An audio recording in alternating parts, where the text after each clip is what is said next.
नमस्कार मंडळी, जय सद्गुरू चॅनलमध्ये तुमचं स्वागत आहे।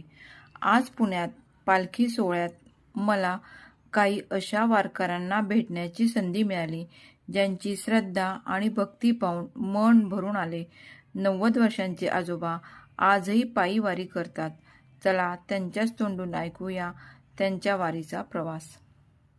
मी 90 वर्षाचा आहे, तरीही आजही पायी वारी करतो। चला आधी इतर वारकऱ्यांच्या भावना आपण ऐकूया। कुठून आलात तुम्ही? आम्ही हा, चोपनवाडी। होय, किती वर्ष वारी करताय? 25 वर्ष। होय, हा काय आनंद मिळतो वारीमध्ये? हा? वारीमध्ये काय आनंद मिळतो?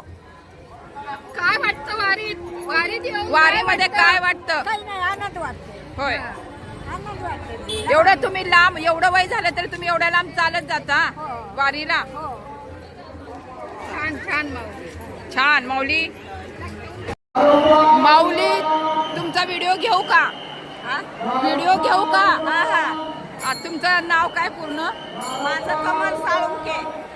आणि कुठल्या गावावरून आला? मी देवगावावरून।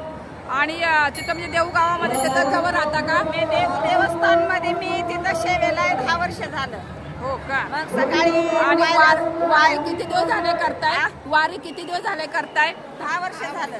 10 वर्ष झालं। आणि तुम्ही एवढ्या लांबचा प्रवास दरवर्षी करता?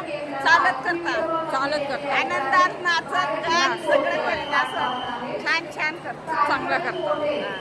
आनंद वाटतो, काही आठवण येत नाही। तुम्हाला वारीमध्ये काय समाधान मिळतं?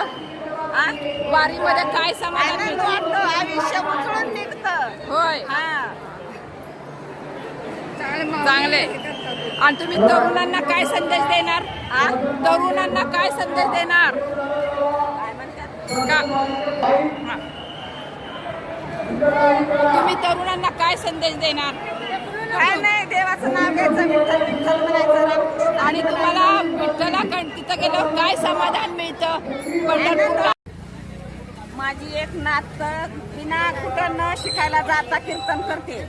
मी देवस्थान मध्ये आल्यापासून माझ्या भावाली, भावजयाली, माझ्या नातीवाली सगळ्यांनी संस्कार लागले। तुमचे का? हो, छान। माझी म्हणजे नात पण अख्खं तुमचं घरानंच वारकरी आहे का? हा हा, घरानं वारकरी झालं। वर्षापासून बाबा वारी करता? मी आज 50 वर्षापासून वारी करतो। कुठलं गाव? हा, बदनापूर तालुका। ठीक आहे, ठीक आहे। 90 वर्षाची वय आहे माझी। 90 वर्षाचं वय तरी वारी करताय? हा. अजून व्यवस्थित आहात? हो, पायी जातो मी। पायी पंढरपूर पर्यंत? हा, पंढरपूर पर्यंत जाताना? पंढरपूरपर्यंत। छान आहे। रामकृष्ण हरी। वारी म्हणजे फक्त चालणं नाही, तर सेवा, भक्ती आणि प्रेमाचा सुंदर संगम आहे। आजच्या या वारीत प्रत्येक वारकऱ्यांकडून काहीतरी शिकायला मिळालं। तुम्हाला हा व्हिडिओ आवडला असेल तर शेअर करा, लाईक करा आणि सबस्क्राईब करायला विसरू नका। धन्यवाद।